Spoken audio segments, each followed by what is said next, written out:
Oi tout le monde, bienvenue sur Kinji Shino TV, comment allez-vous? En tout cas, moi ça va super. On se retrouve pour notre toute première contre-théorie. Dans cette vidéo, je vais donc reprendre certaines théories connues sur Kaido et vous montrer quels sont les points qui ne collent pas. Mais je vais aussi rajouter certains points sans faire d'hypothèse afin que vous puissiez interagir dans les commentaires en me disant votre point de vue. Et oui, dans cette vidéo, vous allez entendre le mot point. D'abord, nous allons faire un bref résumé de la bête en question, car cela va me servir par la suite. Il a été présenté comme un homme, et oui, tout d'abord comme un homme, cherchant à mourir, un pirate vaincu 7 fois, capturé 18 fois, torturé plus d'1 millier de fois et condamné à mort 40 fois. Seulement, en pendaison, la corde lâchée. Les lances se brisaient, tout comme les lames de guillotine. Puis maintenant, cet homme cherche à se suicider par tout moyen, même sauter d'une île céleste. Faisant du suicide son hobby, mais il cherche aussi à mettre le monde dans le chaos. On finit par dire que nul, en un contre un, est en mesure de le battre sur terre, dans les airs et dans l'eau, et qu'il est la créature la plus puissante du monde.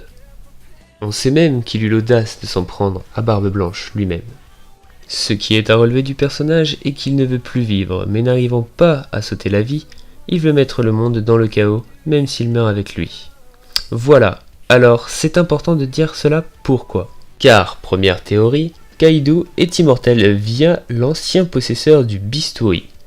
Alors, point qui me dérange, c'est qu'il ne mentionne à aucun moment cette personne lui ayant donné l'immortalité. Or, cela ne pouvait être qu'une personne proche de lui autrefois, et si aujourd'hui il ne veut plus de cette immortalité, il mentionnerait le nom de cette personne en se plaignant, comme il l'a fait pour Barbe Blanche. De plus, cela suscite plusieurs questions comme comment va-t-il se faire battre? Ou alors tout simplement se faire capturer, être mis KO, puisque Luffy ne tue pas ses ennemis. Seulement, ce scénario me paraît quand même un petit peu trop simplé. On commence donc léger sur cette première théorie avec un petit point négatif.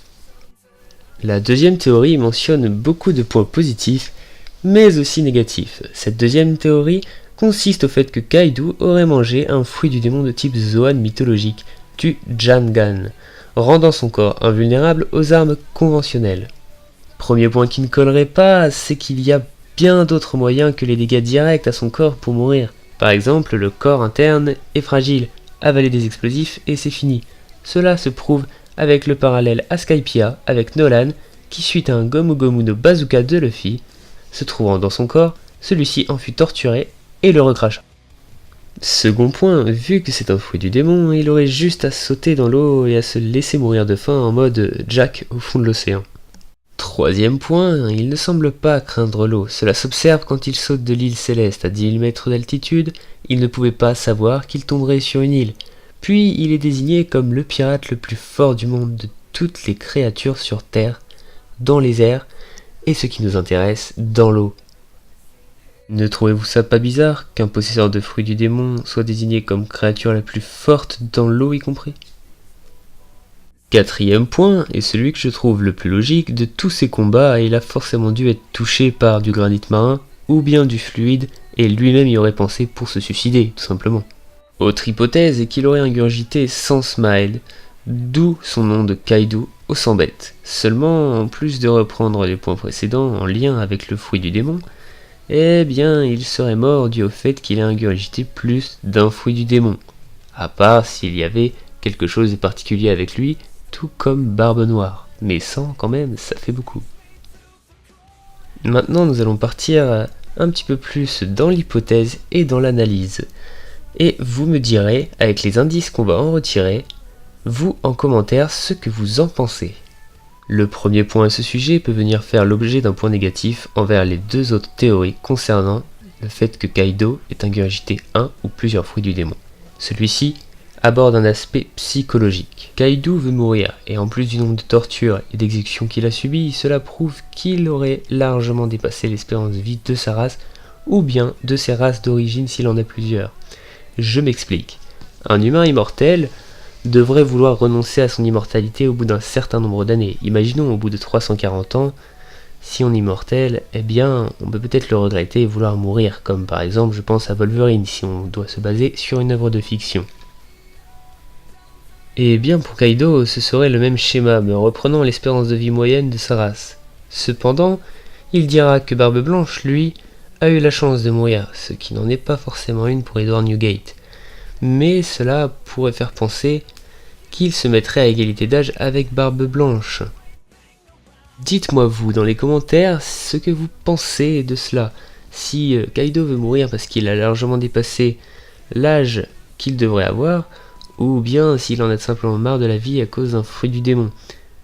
Ensuite, autre point à prendre quand même avec des pincettes, c'est qu'il nous est présenté comme la créature la plus forte en 1 contre 1 sur Terre, dans les airs et dans l'eau.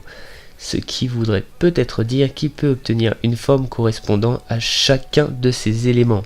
Mais personnellement, je n'y crois pas trop. Voilà, donc je vais vous faire un résumé et je compte sur vous pour partager votre point de vue dans les commentaires car c'est important de débattre ensemble et c'est ce qui rapproche la communauté One Piece. Kaido ne semble connaître personne étant à l'origine de son immortalité. Il y a bien d'autres moyens que de sauter la vie via des dégâts directs au corps, via l'extérieur. L'eau ne semble pas lui poser de problème. Ingurgiter plusieurs fruits semble impossible, en cas ou pas d'immortalité. L'aspect psychologique de la vie et de la mort, mais sa remarque sur Barbe Blanche remet cela en question. Il serait impossible à battre dans le ciel, sur terre et dans l'eau. S'il tirait son pouvoir d'un fruit, il serait vulnérable au fluide et au granit marin. J'espère que cette vidéo vous aura plu. N'hésitez pas à partager votre avis dans les commentaires tout en respectant celui des autres, car c'est super intéressant et enrichissant de partager ces points de vue. De plus, je vous invite à rejoindre l'équipage en vous abonnant pour continuer l'aventure ensemble. D'ailleurs, je vous prépare une contre-théorie assez spéciale. Jusqu'à là, portez-vous bien. Allez, bye tout le monde.